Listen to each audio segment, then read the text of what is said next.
Welcome to big TV. Andhra Pradesh తెలంగాణలో IPS అధికారి AB Venkateswararao పేరు తెలియని వారు ఉన్నారు. గత 5 ఏళ్ల కాలంలో సస్పెన్షన్ గురై తీవ్ర మానసిక వేదనకు గురయ్యారా? ఇన్నేళ్ళు సర్వీస్ చేసిన తర్వాత చాలామంది ఐపీఎస్ ఐఏఎస్ కావాలనుకుంటే రాజకీయ చట్రంలో మునిగిపోవాల్సిందేనా? ప్రస్తుతం మనతో పాటు ఏబి వెంకటేశ్వరరావు గారు ఉన్నారు. నమస్కారం సార్. నమస్కారం. డైరెక్ట్ క్వశ్చన్ మీకు. చాలామంది ఐఏఎస్ ఐపీఎస్ కావాలని చెప్పి తన కొడుకుల్ని తీర్చిదిద్దే ప్రయత్నం చేస్తారు. మీరు ఒక ఉదాహరణగా మిగిలిపోయిన పరిస్థితి. 5 ఏళ్ల కాలంలో కేవలం ఒక రాజకీయ పార్టీ సస్పెన్షన్ చేయడం వల్ల మీరు 5 ఏళ్ల కాలంలో మానసిక వేదన, మానసిక క్షోభను అనుభవించారని చెప్పి మేమైతే అనుకుంటున్నాం. వాస్తవమే, కానీ ఫైట్ బ్యాక్ కూడా చేసినాం కదా. So it is possible to fight back.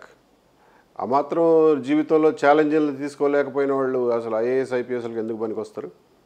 దేన్నైనా ఫేస్ చేయగలగాల. అంటే భవిష్యత్ తరాలకు ఏం చెప్పదలుచుకున్నాడు ఏబి వెంకటేశ్వరరావు? ఖచ్చితంగా ఫేస్ చేయాలా, నీతి నిజాయితీగా బతకాలా, ఏదన్నా ప్రాబ్లం వస్తే పోరాడాలా. మీ నీతి నిజాయితీ నిన్ను నిలబడుతుంది. మీ పైన రాజకీయ కుట్ర జరిగిందా, ఇంకా లేదంటే వేరే ఏదైనా కారణాలు చెప్పదలుచుకున్నారా? కుట్ర లాంటి శబ్దాలు వాడను, కానీ పరిపాలనా తీరు రకరకాల ప్రభుత్వాల్లో రకరకాలుగా ఉంటుంది. నేను 30 ఏళ్లలో చాలా ప్రభుత్వాలు చూశాను. లాస్ట్లో చూసినటువంటి ప్రభుత్వం యొక్క తీరు కొంత డిఫరెంట్గా ఉంది. అది నా పట్ల ఆ డిఫరెంట్ అప్రోచ్ రావడం అనేది నాకు జరిగింది. దురదృష్టవశాత్తు అదృష్టవశాత్తు కానీ జరిగింది. ఎప్పుడైనా ఏదైనా జరిగితే దానికి ఎలా రియాక్ట్ అవ్వాలనేది ఇంపార్టెంట్, కానీ అసలు నీకు ఏమీ జరగకూడదు, అంతా జీవితం సాఫీగా సాగిపోవాలి అంటే దేవుడు ఎవడికి అట్లా రాసిపెట్టాడు. అంటే దేవుడు రాసిపెట్టడం అనేది పక్కన పెడితే కుల రాజకీయాల వద్ద బలైపోయిందని మనం అనుకోవచ్చా? అస్సలు అలాంటి ఎలిగేషన్ నేనేమీ పెట్టను. నన్ను అర్థం చేసుకోవడంలో, నా గురించి ఒక అభిప్రాయాన్ని ఏర్పరచుకోవడంలో ఏ ఏ అంశాలు వాళ్ళ మనసుల్లో పనిచేసినాయి అన్నది నాకైతే తెలియదు. సో ఓవరాల్గా ఏ అంశాలు పనిచేసినప్పటికీ కూడా నేను చేయాల్సిన రియాక్షను, నేను ఇవ్వాల్సినటువంటి రెస్పాన్స్ మాత్రం same. Vivekananda Reddy murder case తర్వాత ఎలక్షన్ కమిషన్ మిమ్మల్ని పంపించి వేసింది. ఆ మర్డర్ కేసులో మీరు వ్యవహరించిన తీరు సరిగ్గా లేదనా, లేదంటే వేరే రకమైన కారణాలు ఏమైనా ఉండొచ్చా? ఎలక్షన్ కమిషన్కి ఇచ్చినటువంటి ఫిర్యాదు అది పబ్లిక్ డొమైన్లో ఉంది కాబట్టి చెప్తున్నా. చెప్పాలి. అప్పట్లో ఎలక్షన్ కమిషన్కి ఇచ్చినటువంటి ఫిర్యాదు ఏమిటంటే, అప్పటి ప్రతిపక్ష పార్టీ ఇచ్చిన ఫిర్యాదు ఏమిటంటే, ఎక్కడో శ్రీకాకుళం జిల్లాలో ఎవరో డబ్బులు తీసుకెళ్తుంటే చెక్ పోస్ట్ దగ్గర ఆపితే నేను ఎస్పీకి ఫోన్ చేసి ఇడిపించినానని చెప్పి ఫిర్యాదు పెట్టారు. ఆ ఫిర్యాదు మీద 24 గంటల్లో నన్ను ట్రాన్స్ఫర్ చేశారు. సరే, ఎలక్షన్ హడావిడిలో విచారణ చేయడానికి ఎవరికి పాసిబుల్ కాదు కాబట్టి ఎందుకు వచ్చిందిలే అని అనుమానంతో ట్రాన్స్ఫర్ చేశారు అని మనం సరిపెట్టుకోవచ్చు. ఎలక్షన్ కమిషన్ తప్పు పట్టలేము కదా, వాళ్ళ పని అలాంటిది. సరే, ఇదంతా అయిపోయిన తర్వాత అయినా ఏమన్నా విచారణ చేశారా, ఆ విచారణలో ఏమన్నా తేలిందా అని చెప్పి నేను సమాచార హక్కు చట్టం కింద అడిగితే, విచారణ చేసినట్లుగా కానీ అందులో ఏ తప్పు తేలినట్టుగా కానీ మా దగ్గర సమాచారమే లేదు అన్నారు. నేననేది ఏంటంటే, అంత పెద్ద అభియోగాలు మోపినప్పుడు, ఒక ఆఫీసర్ మీద మోపినప్పుడు దాన్ని కనీసం విచారణ చేసి నిజమో కాదో తేల్చాల్సినటువంటి బాధ్యత వాళ్ళకు ఉండింది. అది కూడా వాళ్ళు చేయలేకపోయారే అనిపించింది. తర్వాత ఆ ఆరోపణ ఎంత అర్థంలేని ఆరోపణ అనేది అప్పట్లో అక్కడ ఉన్నటువంటి ఎస్పీ గారు, ఇప్పుడు రిటైర్ అయ్యారు, ఆయన ఇమీడియట్గా రిప్లై రాసి పంపించాడు. అసలు ఇది కంప్లీట్ అవాస్తవం, కంప్లీట్ అబద్ధం అని చెప్పి. అయినా సరే ఎలక్షన్ కమిషన్ దాన్ని, ఆ విచారణని రికార్డ్ చేసి దానికి ఒక కంక్లూజన్ ఇవ్వాల్సింది ఇవ్వలే. అంటే మీ పర్సెప్షన్లో ఏం తేలిందని మీరు అనుకుంటున్నారు? అప్పుడు ఏమి లేదు తేలడానికి, అసలు కంప్లీట్ అబద్ధం. అంటే ఇంటెలిజెన్స్ చీఫ్గా పనిచేసిన క్రమంలో మీకు చాలా విషయాలు తెలిసి ఉంటాయి వివేకానంద రెడ్డి మర్డర్ కేసుకు సంబంధించి. అంటే అక్కడ నుంచి ఏబి వెంకటేశ్వరరావు తప్పించాలనే వేరే ఉద్దేశంలోనే ఈ ఆరోపణలు పెట్టారు అనుకోవచ్చా? తెలీదు. నేనేమి ఇప్పుడు నేనేమన్నా మాట్లాడితే అది నేను ఎలిగేషన్ చేసినట్లు ఉంటుంది, నేను ప్రూవ్ చేయాల్సి వస్తుంది. బట్ టైమింగు అవన్నీ కూడా మీరు చూస్తే అదే టైంలో జరిగినాయి ఇవన్నీ. అంటే చాలా విషయాలు వివేకానంద రెడ్డికి సంబంధించి కావచ్చు, చాలా విషయాలు మీరు గమనించే ఉంటారు యాజ్ ఏ ఇంటెలిజెన్స్ చీఫ్గా. సో ఫర్దర్గా ముందుకెళ్తే కనుక చాలా సమస్యలు వస్తాయనే భావన ఉందనుకుంటారా, లేదంటే మిమ్మల్ని ఇబ్బంది పెట్టాలి అన్న కోణం ఇక్కడ కనిపిస్తుందా? తెలియదండి వాళ్ళని ఏం మోటివేట్ చేశాయో, ఏ అంశాలు మోటివేట్ చేశాయో తెలియదు. కానీ మొత్తానికి చివరికి జరిగింది మాత్రం లేని ఆరోపణలు నా మీద వేయడం, ఆ ఆరోపణల్ని అభాండాలని నేను ఇప్పటివరకు ఎదుర్కోవాల్సి రావడం, దానివల్ల జరిగినటువంటి పాలనాపరమైన నిర్ణయాలు లైక్ సస్పెన్షను ఇవన్నీ చేయడంతో వాటన్నింటినీ ఒకదాన్నొకటి ఫైట్ చేసుకుంటూ క్లియర్ చేసుకుంటూ రావాల్సి వచ్చింది. ఇంట్లో కుటుంబ పరిస్థితి కూడా కొంచెం వేరుగా చూడొచ్చు. ఎందుకంటే వెంకటేశ్వరరావు గారు సీనియర్ ఆఫీసర్గా ఉమ్మడి ఆంధ్రప్రదేశ్లో చాలా పకడ్బందీగా పనిచేశారు. తదుపరి 5 ఏళ్ల కాలంలో మీ కుటుంబంలో పరిస్థితి ఎలా ఊహించవచ్చు? నిజానికి వాళ్ళందరూ ఇలా జరిగినప్పుడు ఇలా కూడా జరుగుతుందా అని చెప్పి షాక్ అయ్యిన మాట వాస్తవమే. కానీ తర్వాత మెల్లగా ఆలోచిస్తే ఎవ్వరూ కన్నీరు చుక్క బయటకు రావద్దు. మీకు ఇప్పుడు కూడా మీకు మాటలు రాని పరిస్థితి వస్తుంది, ఎందుకంటే గొంతులో బాధను దిగమింగుకొని మాట్లాడుతున్నారు. ఎవ్వరూ కన్నీటి చుక్క బయటికి రావద్దు. ఎందుకంటే కన్నీటి చుక్క బయటకు వస్తే నీకు అన్యాయం చేసిన వాడు గెలిచినట్లే. కాబట్టి ఫైట్ చేద్దాం తప్ప బాధపడొద్దు అనే నిర్ణయం తీసుకున్నాం కుటుంబ పరంగా. ఆ నిర్ణయానికే మా కుటుంబంలో ప్రతి ఒక్కరూ కట్టుబడి ఉన్నారు. ఎవ్వరూ కూడా ఒకరోజు కూడా బాధను వ్యక్తం చేయలా, లోపల ఉన్నా కానీ అలాగే పెట్టుకుని ఉన్నారు. అంటే భావాలు కూడా పంచుకుంటారా కనీసం ఇంట్లో? కరెక్ట్, భావాలు పంచుకుంటాము. ఫైట్ చేయండి, నెక్స్ట్ ఏంటి, ఎప్పుడు కోర్టు ఎప్పుడు, పేషీ ఎప్పుడు అని అడగడమే తప్ప ఎప్పుడు కూడా నన్ను వెనకలాగడానికి ఎవరు ప్రయత్నం చేయాల. సో కుటుంబం ఆ రకంగా చాలా స్ట్రాంగ్గా నాతో పాటు నిలబడింది. మీరు ఎక్కని మెట్లు లేవు, తిరగని కోర్టులు లేవు ఈ 5 ఏళ్ల కాలంలో. రైట్. సుప్రీంకోర్టుకు వెళ్ళి కూడా హార్ష్గా మాట్లాడిన పరిస్థితి. రైట్. ఏం చెప్పదలుచుకుంటాడు ఏబి వెంకటేశ్వరరావు? ఎవరికైనా అన్యాయం చేస్తే తలంచుకుని వెళ్ళిపోతారు అని అనుకోవద్దు. తిరగబడతారు. తిరగబడి ప్రశ్నించినప్పుడు నీ దగ్గర దానికి సరైనటువంటి సమాధానం ఉండాలి. ఆ సమాధానం లేనప్పుడు ఎవరికి అన్యాయం తలపెట్ట మాకు అని చెప్పి చెప్తున్నాను. మీ చివరి రోజు ఉద్యోగం కూడా బలవంతంగానే మీకు వచ్చినట్టు అనిపిస్తుంది. అంటే ప్రభుత్వం ఏదైతే 5 ఏళ్ల క్రితము మే 30 తారీఖు రోజు జియో విడుదల చేసిందో మళ్ళీ అదే మే 30 వచ్చింది. తిరిగి 5 ఏళ్ల కాలం చూసుకుంటే ఒక్కరోజే ఉద్యోగం చేశారు. మీకు మెడల్స్ కూడా ఉన్నాయి. ఆ మెడల్స్ గురించి ఏం చెప్పదలుచుకున్నారు? ఆ రోజు ఉద్యోగం చేసిన సంతృప్తి ఎలా ఉంది మీకు? సుదీర్ఘ పోరాటం తర్వాత మీరన్నట్లు చాలా కోర్టుల మెట్లు ఎక్కి దిగిన తర్వాత చివరికి ఇంకా ఆ రోజున క్యాట్ ఆర్డర్ని ఇంప్లిమెంట్ చేయకపోతే కంటెంప్ట్ అయ్యే ప్రమాదం కూడా ఉండింది. సో దానివల్లనే ఏమో కానీ 30వ తారీఖు అర్ధరాత్రి సస్పెన్షన్ నుంచి రివోక్ చేసినట్టుగా జీవో ఇష్యూ చేశారు. 31వ తారీఖు ఉదయం 11 గంటలకి పోస్టింగ్ ఆర్డర్స్ ఇష్యూ చేశారు. సో మొత్తానికి చివరి రోజునైనా నేను యూనిఫామ్లో రిటైర్ అవ్వగలిగాననే సంతృప్తి అయితే దొరికింది. దానికోసం అంతవరకు పడినటువంటి కష్టాలన్నీ ఇట్ ఈస్ వర్త్ ఇట్ అనే అనిపించింది. ఎలక్షన్ కమిషన్ అండర్లో ఉన్న ప్రభుత్వం కూడా మీకు మళ్ళీ ఉద్యోగం ఇవ్వడంలో కూడా తాత్సారం చేయడం వెనుక ఆంతర్యం ఏమనుకోవచ్చు? అంటే ఒక ప్రశ్న ఏమనుకోవద్దు.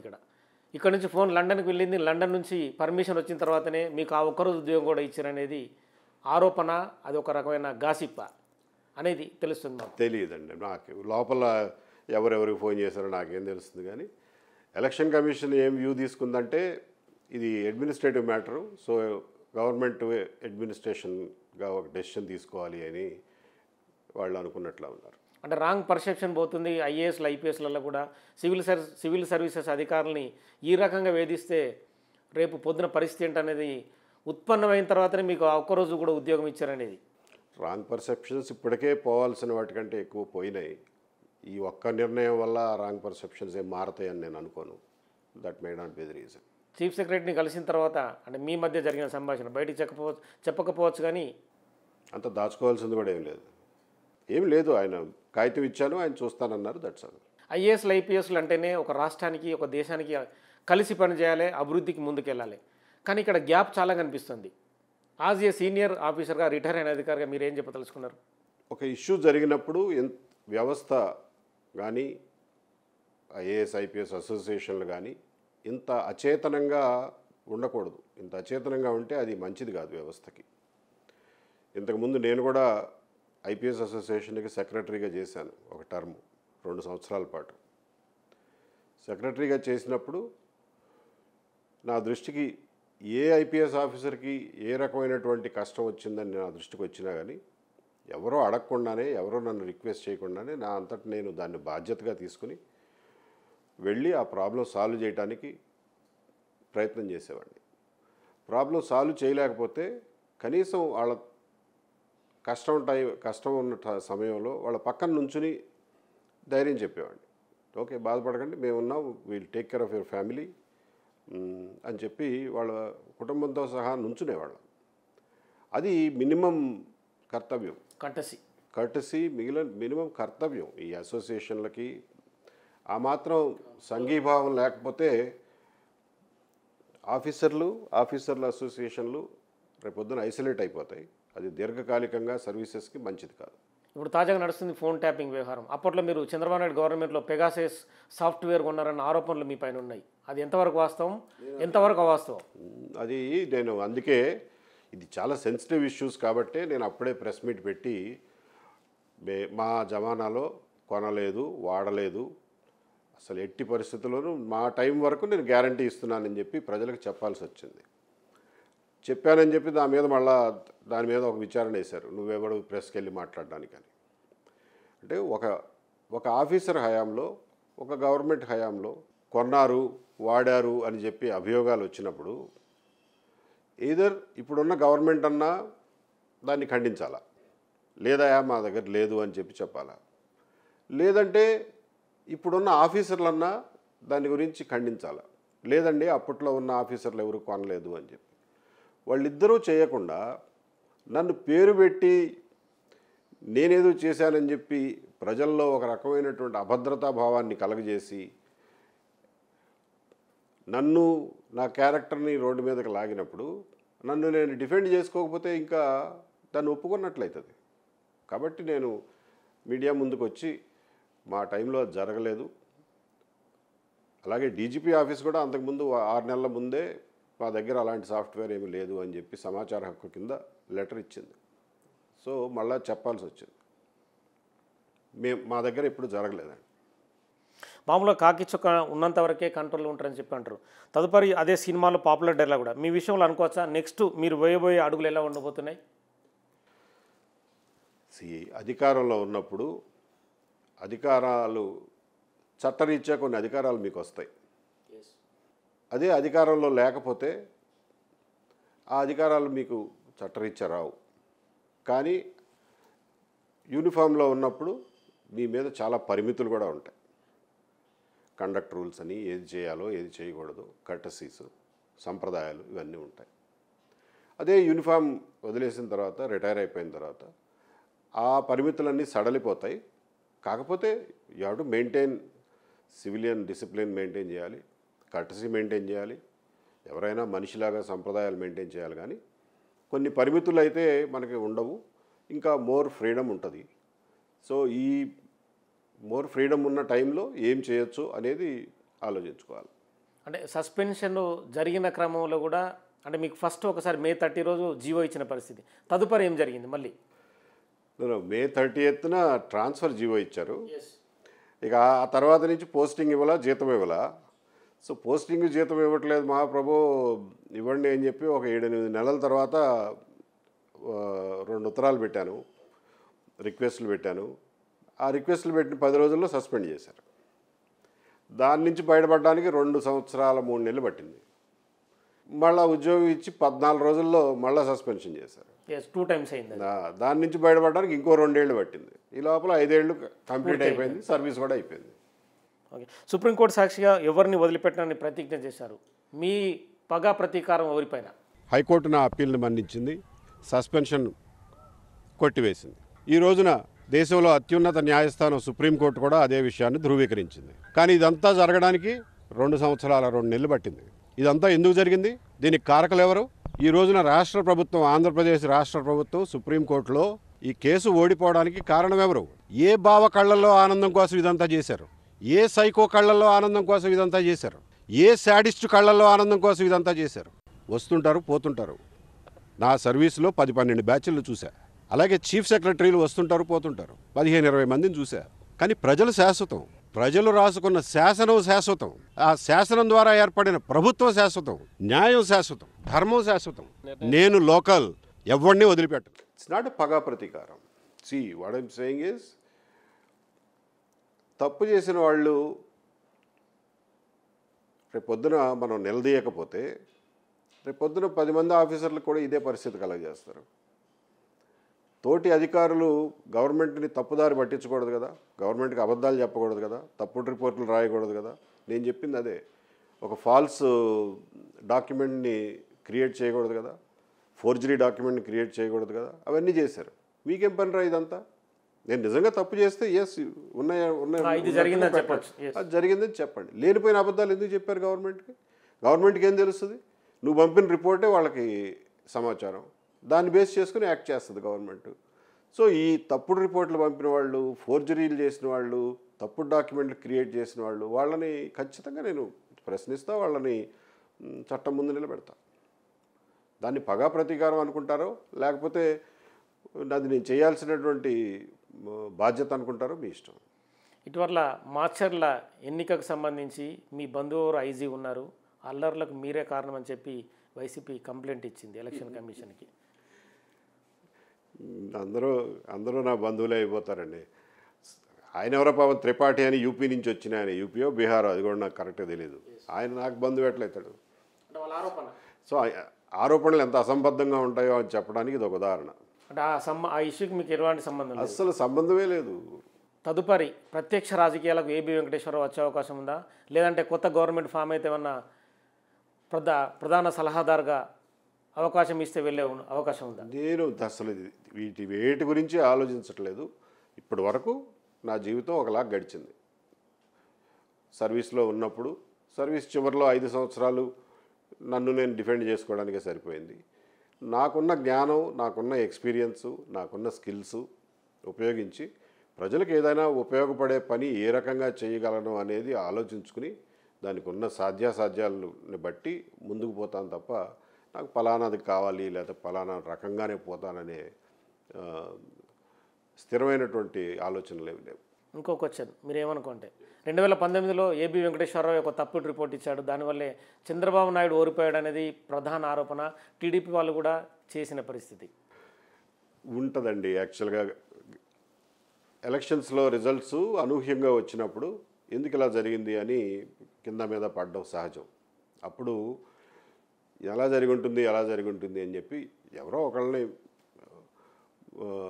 బ్లేమ్ చేయడానికి ట్రై చేస్తారు. ఒక్కళ్ళు అసలు తప్పుడు రిపోర్ట్లు ఏబీ వెంకటేశ్వరరావు రిపోర్ట్లు ఇవ్వడు ఎలక్షన్ రిజల్ట్స్ గురించి. రెండోది నేను ఇచ్చిన తప్పుడు రిపోర్ట్ వల్ల అక్కడ ఏదో జరిగిపోయింది అనేది అవాస్తవం. ఎలక్షన్ ఓడిపోయిన హీట్లో ఏదేదో అనుకుంటారు, కానీ దాన్ని నేను ఎవరిని తప్పుపట్టను. ఎవరి అభిప్రాయాలు వాళ్ళవి. అంటే ఆ భావన కూడా చంద్రబాబు కలిగిందనేది మీకేమైనా ఇన్ఫర్మేషనా? లేదండి, అంత నేరోగా ఎవరు ఆలోచించరు. రాజకీయ నేతలు పర్టికులర్గా అధికారులు ఉన్న వారి చేతిలో పోలీసు వ్యవస్థ బందీ అయింది అనేది చాలా వరకు ఆరోపణ. రాజకీయ చేతుల్లో బందీలుగా సివిల్ సర్వీస్ అధికారులు వాళ్ళు చెప్పినట్టుగానే అడుగులకు మడుగులొత్తడం జరుగుతుందని ఇప్పుడున్న సమాజంలో చూడొచ్చా? అట్లా అని చెప్పలేమండి, బికాజ్ అంతకుముందు ఎప్పుడు జరగలేదుగా ఇలా. సో ఈ మధ్యకాలంలో కొన్ని వికృతమైనటువంటి పరిణామాలు చూస్తున్నాం. వాటిని సరి చేసుకోవాల్సిన అవసరం కూడా ఉంది. ఇప్పుడు పోలీస్ వ్యవస్థ అనేది ప్రజలందరూ డబ్బులు వేసుకుని మమ్మల్ని రక్షించండి అని చెప్పి ఒక చట్టం రాసుకుని ఈ చట్టం ప్రకారం మమ్మల్ని రక్షించండి అని చెప్పి ఏర్పరచుకున్న వ్యవస్థ. అది ప్రజలకు జవాబుదారీగా ఉండాలి, చట్టానికి జవాబుదారీగా ఉండాలి, కోర్టులకు జవాబుదారీగా ఉండాలి తప్ప ఏ ఒకరికో ఇద్దరికో లేకపోతే ఒక గవర్నమెంట్కో కేవలం జవాబుదారీగా ఉండకూడదు. ప్రజలకు జవాబుదారీగా ఉండాలి, చట్టానికి జవాబుదారీగా ఉండాలి. అది డీవియేషన్ వచ్చినాడు ఆ డీవియేషన్ సరి చేసుకోవాల్సిన బాధ్యత కూడా ప్రజలదే.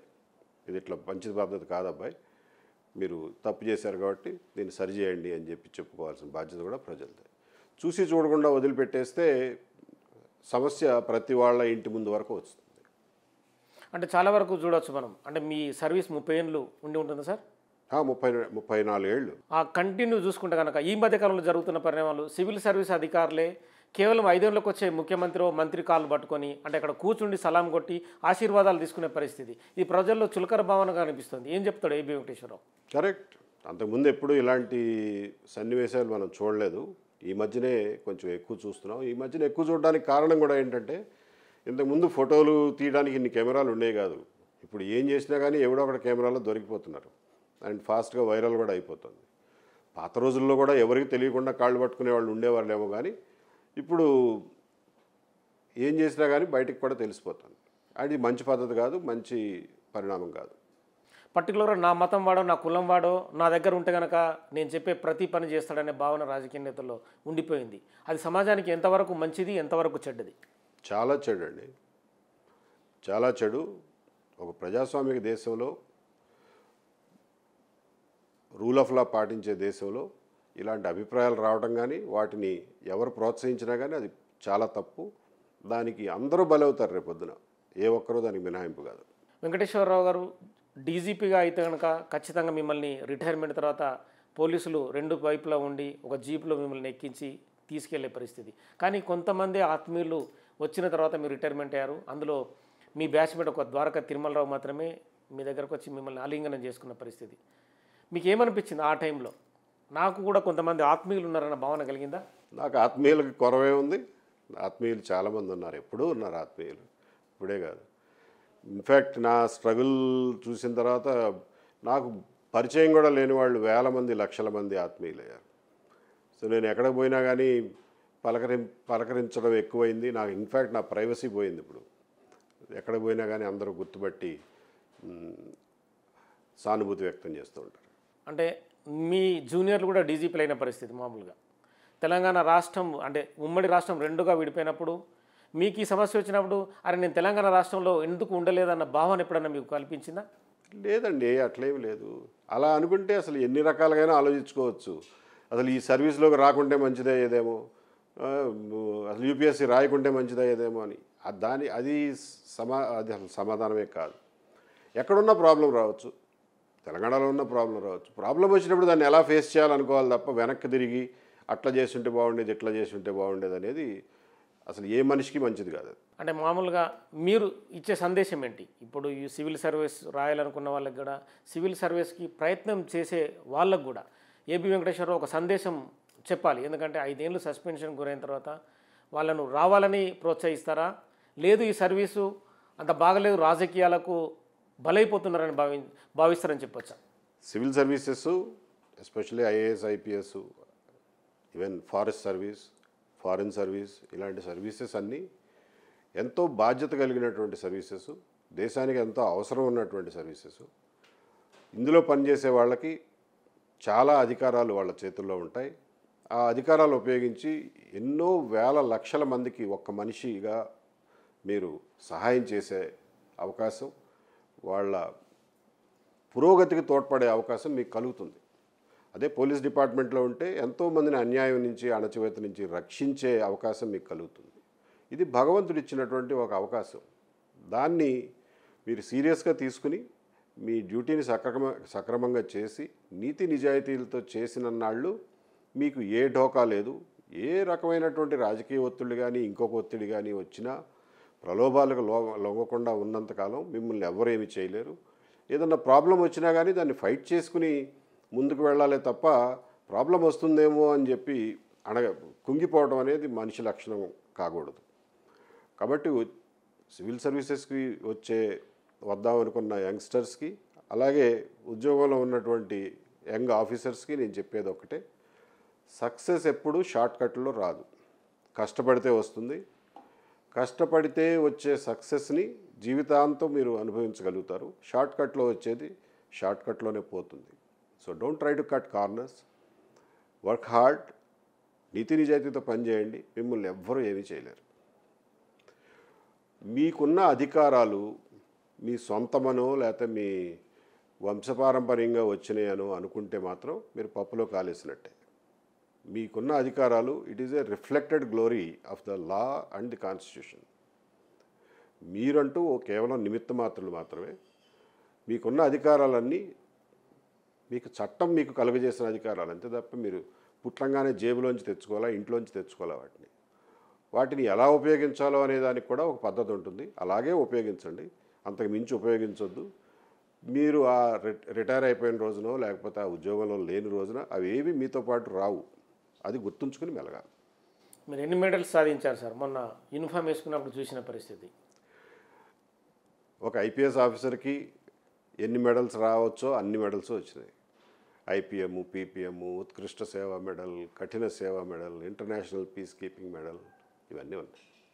అవమానకరంగా వైదొలిగారన్న భావన, అంటే వైదొలగించారన్న భావన మీకేమైనా కలిగించిందా చివరి రోజున? లేదండి, లేదు. అవమానకరంగా వైదొలగించారనే భావన ఎప్పుడు కలుగుతుందంటే నేను ఏదన్నా తప్పు చేస్తే కలుగుతుంది. అంతే తప్ప నేను తప్పు చేయనంతకాలం, నేను పోరాడి సాధించగలిగినంతకాలం ఇంకా నేను చేసుకోవాల్సినవి చాలా ఉన్నాయి, క్లియర్ చేసుకోవాల్సినవి చాలా ఉన్నాయి. అవన్నీ కూడా చేసుకుంటాను ఫ్యూచర్లో. సో ఫైట్ చేశాము, నిజాయితీగా నిలబడ్డాను, నా విలువల కోసం నిలబడ్డాను అన్న సంతృప్తితోనే రిటైర్ అయ్యాను. అంటే ఏబి వెంకటేశ్వరరావు సంతోషంగా ఉన్నాడని మనం ఫైనల్గా భావించవచ్చా? 100% సంతోషంగా ఉన్నా. నేను పడిన శ్రమకి, నేను పడిన కష్టానికి, ప్రజలు నాతో ఐడెంటిఫై చేసుకున్న దానికి, వాళ్ళ నుంచి నాకు వచ్చినటువంటి సంఘీభావానికి నా గుండెలు నిండిపోయినాయి. And I'm extremely happy. Thank you sir. Thank you. So మొత్తానికైతే ఏబి వెంకటేశ్వర గారు చెప్తున్న పరిస్థితే, అంటే భవిష్యత్తులో ఐఏఎస్ ఐపీఎస్ కావాలనుకున్న వారు కూడా ధైర్యంగా ముందుకు రావాలంటున్నారు. ఏదైతే తన 5 ఏళ్ల లాస్ను కూడా విపులంగా బిగ్ టీవీకి చెప్పిన పరిస్థితి, అంటే కొన్ని జరుగుతూ ఉంటాయి, కొన్ని కాలక్రమేణా వెళుతూ ఉంటాయి అనేది తన భావన ద్వారా చెప్తున్నారు. కానీ మొత్తానికైతే లాస్ అనేది లాస్గానే చూడొచ్చు అనేది తన తోటి ఆఫీసర్లు కావచ్చు, మిగతా ప్రజల నుంచి వస్తున్న స్పందన అయితే మనం చూడొచ్చు. Signing off. చూస్తూనే ఉండండి బిగ్ టీవీ.